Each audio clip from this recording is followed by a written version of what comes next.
네,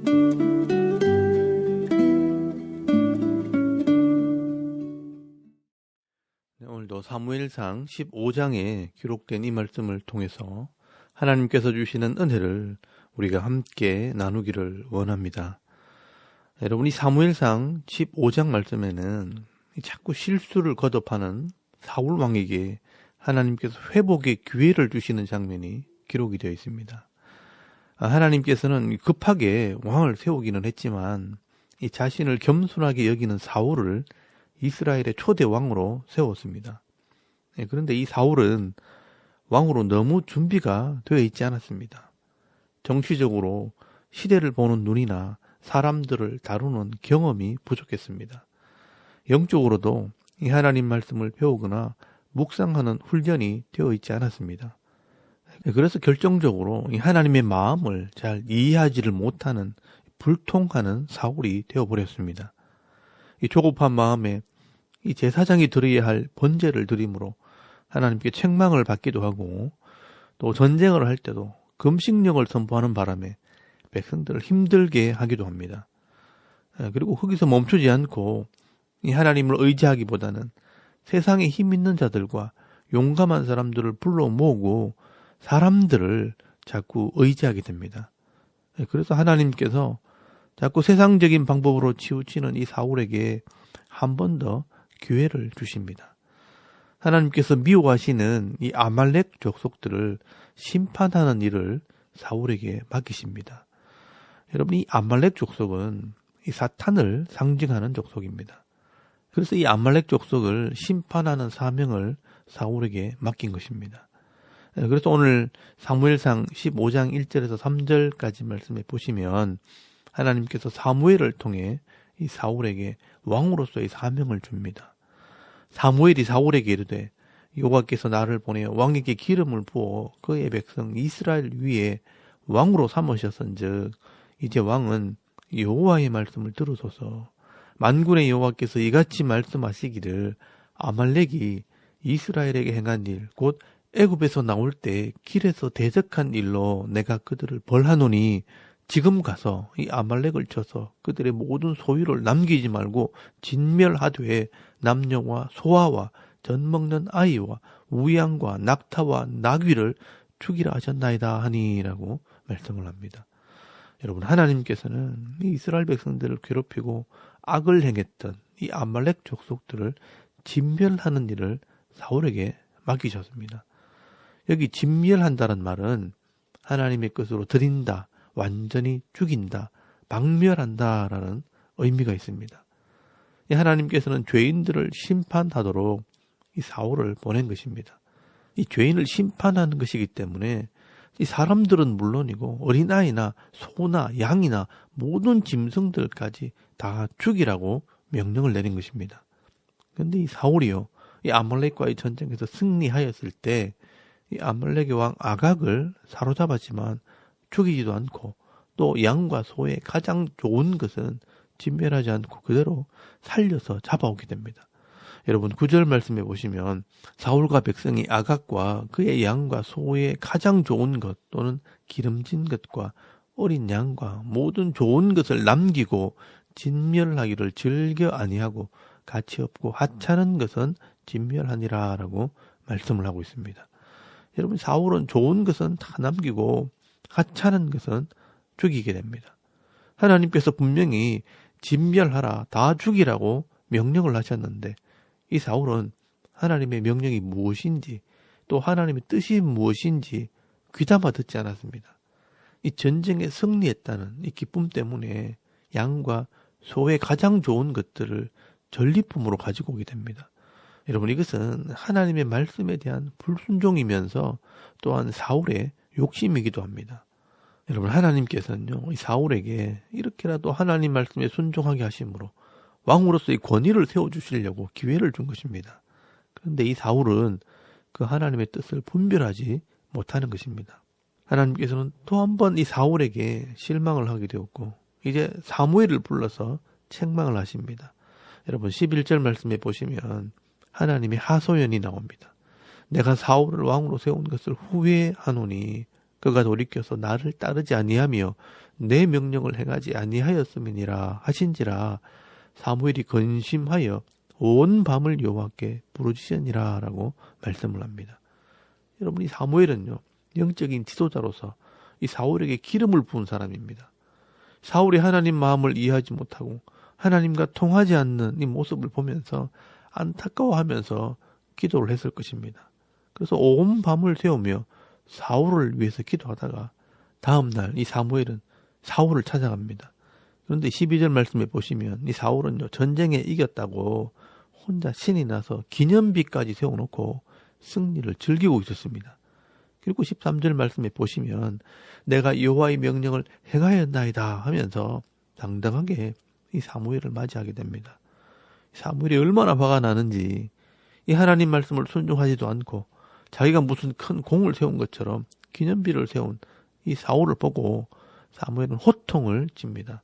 여러분 14절 말씀에 보시면 사무엘이 이르되 그러면 내 귀에 들려오는 이 양의 소리와 내게 들리는 이 소의 소리는 어찌 됨이니까 하니라 라고 말씀을 합니다. 여러분, 이 사무엘은 사울 왕에게 하나님께서 진멸하라고 하신 이 말씀을 순종하지 않았다는 것을 지금 책망을 하는 것입니다. 그런데 이 사울은요, 자신이 무엇을 잘못했는지조차 알지를 못합니다. 여러분 15절 말씀에 보시면 그것은 아말렉을 치고 가져온 것인데 백성들이 하나님께 제사하려고 좋은 양과 소를 잡아온 것입니다 하고 핑계를 대는 겁니다. 여러분, 이때 이 사무엘이 사울에게 무엇을 잘못했는지를 알게 합니다. 여러분 16절에서 19절까지 말씀해 보시면 사무엘이 사울에게 이르되 가만히 계시옵소서. 간밤에 여호와께서 내게 이르신 것을 왕에게 말하리다 하니 그가 이르되 말씀하소서. 사무엘이 이르되 왕이 스스로 작게 여길 그때에 이스라엘 지파의 머리가 되지 아니하셨나이까. 여호와께서 왕에게 기름을 부어 이스라엘 왕을 삼으시고 또 여호와께서 왕을 길로 보내시며 이르시기를 가서 죄인 아말렉 사람을 진멸하되 다 없어지기까지 치라 하셨거늘 어찌하여 왕이 여호와의 목소리를 청종하지 아니하고 탈취하기에만 급하여 여호와께서 악하게 여기시는 일을 행하였나이까 라고 말씀을 합니다. 여러분, 이 사무엘은요, 하나님께서 죄인들을 심판하러 사울을 보냈더니 당신들이 이 죄인들을 풀어준 꼴이 되었다라고 설명을 하는 겁니다. 그래서 어찌하여 여호와의 목소리를 청종하지 아니하고 탈취하기에만 급하여 여호와께서 악하게 여기시는 일을 행하였나이까 라고 호통을 치는 겁니다. 여러분, 이 사울은요, 이 하나님 말씀에는 귀를 기울이지 않고 탈취물에 욕심을 내었다는 것입니다. 여러분, 이 정도 말하면 사울이 알아듣고 회개를 해야 하는 겁니다. 그런데 여러분 20절에서 21절까지 말씀해 보시면 이 사울왕은 이 자기의 죄를 인정하지 않습니다. 도리어 그 죄를 백성들에게 돌리게 됩니다. 나는 하나님 말씀을 청종했고 이 아각을 잡아 끌고 왔으나 백성들이 좋은 것은 제사에 사용하자고 하는 바람에 이 짐승을 살려왔다고 핑계를 댑니다. 그래서 사무엘이 그 유명한 말을 하게 된 것입니다. 지금 제사가 중요합니까? 22절에서 23절까지 말씀해 보시면 사무엘이 이르되 여호와께서 번제와 다른 제사를 그의 목소리를 청종하는 것을 좋아하심같이 좋아하시겠나이까? 순종이 제사보다 낫고 듣는 것이 순양의 기름보다 나으니 이는 거역하는 것은 점치는 죄와 같고 완고한 것은 사신 우상에게 절하는 죄와 같음이라. 왕이 여호와의 말씀을 버렸으므로 여호와께서도 왕을 버려 왕이 되지 못하게 하셨나이다 하니라고 말씀을 합니다. 여러분, 하나님께서는요, 이 제사보다도 이 예배보다 이 제물보다도 순종하는 것을 더 기뻐하신다고 말씀을 합니다. 하나님 말씀을 거역하는 것과 완고한 것은 점치고 우상에게 절하는 죄와 같다고 말씀을 합니다. 여러분이 하나님 말씀을 불순종하는 것과 또 잘못한 것을 말해 주어도 인정하지 않는 이런 완고한 것, 고집 부리는 것은 마치 우상에게 절하는 죄와 같다는 것입니다. 그래서 하나님께서 이 사울을 이제는 심판하시는 겁니다. 왕이 하나님 말씀을 듣지 않고 말씀을 버렸기 때문에 하나님께서도 왕을 버려 왕이 되지 못하게 하셨다라고 선언을 하게 됩니다. 여러분, 그래도 이 사울은요, 회개하지 않습니다. 여러분 24절 말씀에 보시면 사울이 사무엘에게 이르되 내가 범죄하였나이다. 내가 여호와의 명령과 당신의 말씀을 어긴 것은 내가 백성을 두려워하여 그들의 말을 청종하였음이니이다 라고 말씀을 합니다. 여러분 이 사울은요 하나님을 두려워하는 것이 아니라 백성들의 말을 두려워했다라고 말씀을 합니다. 그리고 30절 말씀에 보시면요 사울이 이르되 내가 범죄하였을지라도 이제 청하옵나니 내 백성의 장로들 앞과 이스라엘 앞에서 나를 높이사 나와 함께 돌아가서 내가 당신의 하나님 여호와께 경배하게 하소서 하더라라고 말씀을 합니다. 여러분 이 사울의 말을 잘 들어보면 내가 범죄했을지라도 사람들 앞에서 나를 높여달라고 요청을 합니다. 왕으로서 이 체면을 세워달라는 것입니다. 여러분 이것은 회개의 자세가 아닙니다. 이 사울은 하나님을 두려워하지도 않고 이 하나님 말씀에 귀를 기울이지도 않고 사람들의 눈치만 보면서 이 왕으로서 이 체면만 세우려고 하는 것입니다. 이 사울은 하나님을 두려워하는 것이 아니라 이 백성들을 두려워하고요. 또 눈에 보이는 사람들을 두려워하는 것입니다. 여러분 이게 바로 외식이라는 것입니다. 하나님보다 사람들을 더 두려워하면서 사람들이 있을 때는 잘하는 척, 믿음 있는 척 하면서 혼자 있을 때는요. 하나님께서 보고 계시다는 것을 생각하지 않는 것입니다. 그래서 하나님께서는 이 사울을 버리게 되는 것입니다. 여러분 35절 말씀에 보시면 이 사무엘은 사울을 다시는 만나지 않았고요.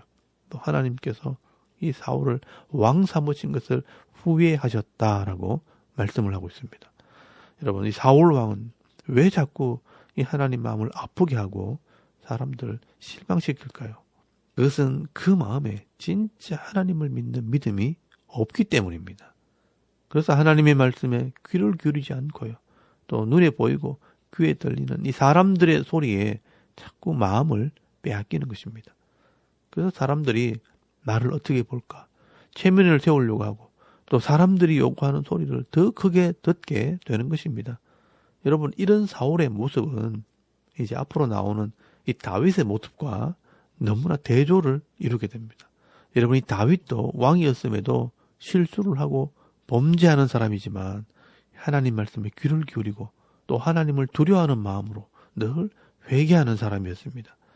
여러분 시편 51편 16절에서 17절까지 말씀해 보시면 주께서는 제사를 기뻐하지 아니하시나니 그렇지 아니하면 내가 드렸을 것이라. 주는 번제를 기뻐하지 아니하시나이다. 하나님께서 구하시는 제사는 상한 심령이라. 하나님이 상하고 통회하는 마음을 주께서 멸시하지 아니하시리다라고 고백을 합니다. 이 하나님께서는 형식적인 이 제사보다도 상한 마음으로 통회하며 회개하는 자의 기도를 들으신다는 것입니다. 왜냐하면 하나님께서 우리의 약함을 다 아시기 때문입니다. 여러분 오늘도 이 사울이요 하나님께 책망을 받는 이 모습을 보면서 이 하나님의 마음을 좀 깨달을 수 있길 바랍니다. 하나님께서는 하나님의 말씀에 귀를 기울이고 그 말씀대로 순종하는 자들을 기뻐하십니다. 그리고 이 자신의 부족함이 드러나고 내가 죄를 지었다는 것을 깨닫게 될 때 겸손하게 하나님 앞에 엎드리는 자들에게 은혜를 베풀어 주시고 다시 회복시켜 주시는 것이 바로 하나님의 마음입니다. 그러므로 오늘 저와 여러분은 하나님께서 원하시는 것이 무엇인지 잘 분별하시고 또 내가 연약하다는 것을 인정하시고 늘 겸손하게 엎드리며 하나님을 기쁘시게 하는 삶을 살아가는 저와 여러분의 이런 영적인 삶의 모습이 되실 수 있기를 주의 이름으로 축원합니다. 아멘. 우리 잠깐 기도드리겠습니다. 오늘도 말씀대로 순종하며 회개하는 삶을 살아감으로 하나님의 기쁨이 되게 하옵소서. 여러분 기도하시고요. 또 나라와 민족과 교회와 가정과 자녀들을 위해서 기도하시고 오늘 하루 삶을 하나님께 맡기시고 기도하며 하루 삶을 또 시작할 수 있기를 바랍니다. 우리 다 같이 하나님께 한번 기도드리겠습니다. 살아계신 하나님 은혜를 감사합니다. 오늘도 이 아침에 하나님을 예배하게